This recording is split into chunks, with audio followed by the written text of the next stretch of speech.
মাইক্রোওয়েভে কি করা হয়, কোনো স্থাপনার উপরে টাওয়ারটা নিয়ে যাওয়া হয়।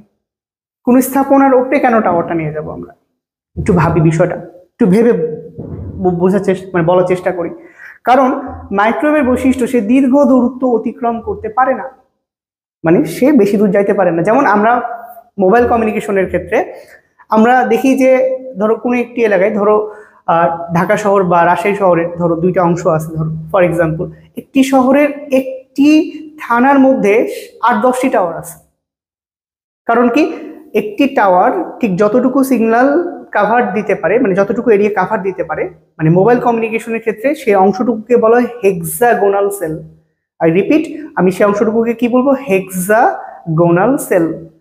তার মানে একটা টাওয়ার হেক্সাগোনাল এরিয়ার মধ্যে কিছু অংশ কাভার দিতে পারে, তার পাশের অংশটুকু কাভার দেওয়ার জন্য আরেকটি টাওয়ার ব্যবহার করা হয়। তো একটি নির্দিষ্ট অঞ্চলে একাধিক টাওয়ার থাকতে পারে। কেন, আমরা মোবাইলে দেখি, আমরা আমাদের আশেপাশে দেখি না যে একই এলাকায় বাস করি কিন্তু সেখানে একাধিক টাওয়ার আছে। হ্যাঁ, আমরা মনে করি হয়তো একটা গ্রামীণ ফোনের একটা রবির বা একটা এয়ারটেল, বাট এরকম না।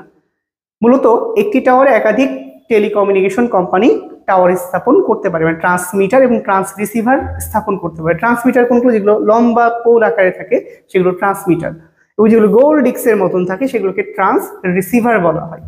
সো এই ট্রান্সমিটার এবং ট্রান্সরিসিভার এগুলোতে স্থাপন করা হয়ে থাকে।